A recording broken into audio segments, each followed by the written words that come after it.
Hello everyone, this is a new video for the lecture course in organic chemistry dedicated to undergraduate students. Today we will continue to discuss chemical bonds and learn more about resonance theory and resonance structures. First, we'll recap the foundations of valence bond theory, which we discussed in our previous video. Then, we will define the resonance theory in general and move on to some examples by examining nitric acid and benzene. Then, we'll learn several rules that we should follow to draw valid resonance structures. Finally, we'll review several important rules to assess the stability of individual resonance structures and thus predict their contributions to a resonance hybrid. Let's go! In the previous video on foundations of valence bond theory, we introduced the concept of resonance and resonance structures. If you haven't seen it, or if you're not familiar with the material discussed there, check out our previous video first, it will be very helpful. On the slide you can see the resonance structures for a hydrogen molecule with the corresponding wave functions. Let's take a look at the structures that are described by wave functions psi1, 2, 3, and 4. They are depicted on the slide right now. Dihydrogen is described as a resonance hybrid of these contributing resonance or canonical structures. Each of the structures on the slide represents a resonance structure, and the double-headed arrows indicate the resonance between them. The contributions made by both ionic resonance structures are equal, and significantly less compared to a covalent one. The term resonance hybrid can be somewhat confusing, but is too established to be changed. It is important to note that resonance structures do not exist as separate species. Rather, they indicate extreme bonding pictures, the combination of which gives us a description of the molecule overall. Ultimately, resonance theory states that the actual normal state of a molecule is represented not by a single valence bond structure, but by a combination of several alternative and distinct structures. The molecule is then said to resonate among the several valence bond structures, or to have a structure that is a resonance hybrid of these structures. The energy calculated for a resonance hybrid is lower than the energies of any of the alternative structures. That's why the molecule is then said to be stabilized by resonance. The difference between the energies of any one of the alternative structures and the energy of the resonance hybrid is designated as resonance energy. Okay, I hope you now have a clearer understanding of the resonance theory. Let's expand our knowledge on this topic by taking a look at a few examples. As you know from our previous lectures dedicated to the Lewis structures, many organic compounds can be adequately represented using the electronic formula that shows the allocation of all valence electrons. As you can see on the slide right now, hydrogen, oxygen, ethylene, and boron trifluoride can be described well by a single Lewis structure. It is possible to formulate the resonance structures for them as well, but the contribution of one resonance structure will dominate compared to all others, just as we have discussed for a hydrogen molecule. That's why for a qualitative description, the use of the predominant Lewis structure is more than sufficient. However, for some compounds, we won't be able to accurately describe the molecule by only one Lewis structure. On this slide you can see two examples of such molecules, nitric acid and 1,3,5-cyclohexatriene. Note that we have marked 1,3,5-cyclohexatriene with a star because it is represented as alkene here, but this is not totally correct. We will talk more about this later, especially during our lecture on aromatic compounds. Resonance theory was initially formulated by Linus Pauling to describe such molecules more accurately. Before we continue talking about resonance theory, I would like to make a quick note. In different literature sources, the authors use different words for the term resonance, such as mesomerism, delocalization, or even conjugation. All of them represent the same concept and are equally correct. In this video, we'll use the term resonance to avoid any confusion. Let's look at the possible resonance structures for the nitric acid molecule that is pictured on the slide right now. According to valence bond theory, we can represent nitric acid using Lewis structures 1, 2, and 3 given on the slide. In the previous videos, we have discussed the rules to formulate the correct Lewis structures. But which of these three structures is correct? Pause the video and try to answer this question yourself. Done? Here's the answer. All of them are correct. To be more specific, each of these structures represents the canonical form of a real nitric acid molecule denoted by the number 4. Of course, the structure 1 may seem to be less stable, but it is still a valid resonance structure. We'll talk about the relative stability of the resonance structures a bit later today. The canonical form or resonance structure is one of the possible states of electron delocalization in a molecule, and as you can see, there are multiple ways to distribute the electrons within a nitric acid molecule. You may have noticed that we didn't write lone pairs for canonical structures. In reality, they are usually omitted when writing canonical forms for greater clarity. Therefore, we'll also omit them, but we'll keep them in mind. Structure 4 is called a resonance hybrid, and the representation of this structure as a weighted average of several canonical forms is called a resonance. At this point you may ask, why the weighted average? The answer is simple. Each of the resonance structures can be described quantitatively by their own wave function psi1, psi2, psi3, etc. The overall wave function psi4 that describes the molecule is a linear combination of the wave functions that correspond to the resonance structures. As you remember from our previous video, the coefficients preceding the wave functions in a linear combination reflect the significance, or in other words, the contribution of every wave function to the overall function of a resonance hybrid. The higher the coefficient is, which is often referred to as weight, the more the corresponding resonance structure contributes to the resonance hybrid. To clarify, the resonance structure with the highest coefficient resembles the real molecule most accurately. Like we discussed in our previous video, the resonance structure with the covalent bond between two hydrogen atoms in a hydrogen molecule has a greater weight compared to the ionic resonance structures. In the case of nitric acid and its resonance structures depicted on the slide, it is clear that structures 2 and 3 don't differ from each other in electron distribution. Both resonance structures have a formal positive charge on the nitrogen atom and one negative formal charge located on the oxygen atom. Thus, structures 2 and 3 are equally stable and equally probable, meaning that they have equal weights. On the other hand, the structure 1 significantly differs from structures 2 and 3 because it has more formal charges in total. And as you remember from our video on the Lewis structures, the Lewis structures should contain the least possible number of formal charges. That's why structure 1 is less stable and thus less probable compared to structures 2 and 3. Of course, this is reflected by the weight C1, which is smaller compared to weights C2 and C3. Here, the situation is very similar to previously discussed ionic resonance structures for a hydrogen molecule. As you can see, there are two of them, but they don't differ in their electron distributions. To be more precise, both of them consist of a hydride anion and a hydrogen cation, depicted in blue and red respectively. They have equal weights and are therefore equally probable, but significantly less probable compared to the covalent structure. I hope that now everything is clear for you.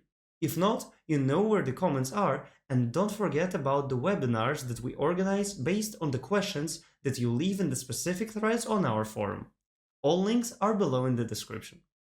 Okay, let's move on and take a look at the example of benzene. Of course, some of you might already know the structure of benzene, but if you still don't know how this wonderful molecule looks, then behold. On the right you can see its 3D model. Note that it's planar. We will discuss why that's important a bit later. However, there are multiple ways to formulate the Lewis structures for a benzene molecule. Some of the most probable structures are depicted on the slide right now. As you can see, we can subdivide the resonance structures into two subgroups: Dewar structures and Kikuly structures.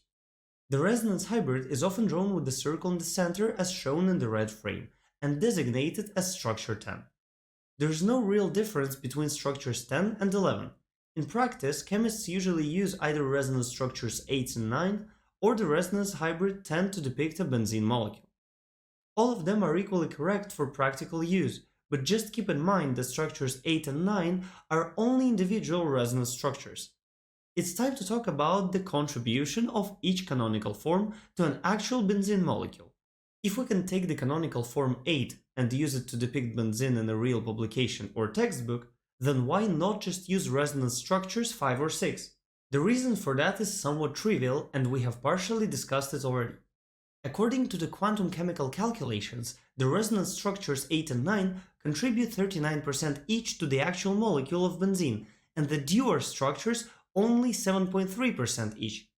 As usual, we can conclude that each canonical form makes its own specific contribution to the actual molecule. Moreover, the contribution of each structure can be assessed qualitatively, by using the chemical structures and our chemical intuition. We will discuss how to do this later. Now, we need to understand the main concept of resonance theory. The resonance stabilizes the molecule. In other words, the more resonance structures that can be formulated for a molecule, the more stable it is. That's why benzene molecules are so stable. Once again, note that the canonical forms are not the real structures. You may have had the impression that every canonical form in a benzene or nitric acid molecule is transformed from one to the other within some period of time. This is not the case actually. The real molecule doesn't transform between two structures. In reality, the actual molecule has its own geometry and electron distribution that are constant, of course not taking into consideration molecular vibrations. The real structure is always the same and is obtained as a weighted average of the all canonical forms. To draw the right conclusions about the structure of a real molecule, you need to learn how to formulate these canonical forms. Now we will cover the basic resonance rules, if you would like to call them that. It's not an official term or designation, but I just created it for the sake of simplicity and to improve your understanding. I hope that everything is clear right now, and if not, you are more than welcome to leave your questions in the comment section of the video or in the specific thread on our forum. We will answer them as soon as possible. The first rule is trivial. All canonical forms must be Lewis structures, meaning that the octet rule should be satisfied. If we follow this simple rule, you will see that carbon atoms cannot be pentavalent in any resonance structure. Now on the slide you can see two examples in which this rule is violated. So the depicted structures are not valid resonance structures. The second rule is also very simple. In all canonical structures, the position of the nuclei within the molecule remains the same. In other words, canonical structures don't differ from one another in the bond length or in the bond angles. The only difference is the allocation of electrons within a molecule itself. The structures highlighted red on the slide don't satisfy this rule, so they are not valid resonance structures. The next rule is a bit more complicated. All atoms taking part in the resonance must lie in the same plane. As you can see, all carbon atoms in a benzene molecule lie in the same plane. The same is true for all atoms in a nitric acid anion. The reason for this rule is that the resonance is mostly mediated by the p atomic orbitals. That's why if all atoms taking part in the resonance lie in the same plane, then the p orbitals overlap most efficiently. Afterwards, all canonical forms must have the same number of unpaired electrons, meaning that all canonical forms have the same spin multiplicity. Thus, a biradical structure encircled in a red frame is not a valid canonical form for butadiene. As mentioned earlier in the lecture, each form contributes to the resonance hybrid with its own weight. The weight is proportional to the stability of a resonance structure, meaning that the most stable form contributes the most. It's not always possible to assess the relative stabilities of resonance structures. Often we have to be guided by chemical intuition. Nevertheless, there are certain patterns that are typical for stable and unstable resonance structures. For example, the structures with more covalent bonds are usually more stable than those with fewer. This is most evident in butadiene. Its second form contains fewer covalent bonds and is therefore less stable. Furthermore, resonance structures with more than two formal charges usually contribute very little. An especially unfavorable type of structures is one with two like charges on adjacent atoms. This is evident in the example of one of the canonical forms of nitric acid, namely 1. Pause the video and take some time to inspect the figure on the slide carefully. Finally, the structures that carry a formal negative charge on a more electronegative atom are more stable than those in which the formal negative charge is on a less electronegative atom. For example, structure 12 is more stable than structure 13, and structure 2 is more stable than structure 1. Similarly, positive charges are best carried on atoms of low electronegativity. Actually, all these rules are consistent with those discussed earlier to formulate the best possible Lewis structure. If you don't remember them, check our video on the Lewis structures. This fact stresses once again that resonance structures are just Lewis structures. All of them contribute to the real molecule with the weight that correlates to their relative stabilities. Now it's your turn to formulate the resonance structures for ozone molecule O3. After formulating all the resonance structures, try to assess their relative stabilities. Pause the video, take your time, and write down some notes. Done? Here are the correct answers, check yourself. You can clearly see that all the rules that we have discussed today are not violated in the case of the ozone molecule. This exercise is common on exams to draw the structures for ozone or any other molecule and then try to assess their relative stabilities. Here's a table summarizing all of these rules once again for your convenience. Take your time and check to make sure you understand everything. That's it for today. We've learned a lot, haven't we? Let's take a moment to recap what we have discussed today. First, we reviewed the foundations of valence bond theory, which we discussed in our previous video. Then, we defined the resonance theory in general and moved on to the examples of nitric acid and benzene. Then we learned several rules that we should follow to draw valid resonance structures. Lastly, we formulated several important rules to assess the stability of individual resonance structures and thus predict their contributions to a resonance hybrid. If you have any questions related to this video or any other topic in chemistry, biochemistry, or pharmaceutical sciences, you are welcome to ask them on our website, forum, or in the comment section of this video. If you found this video helpful, give us a like and subscribe to our channel. Thank you very much for your attention and we will see you once again in the next video.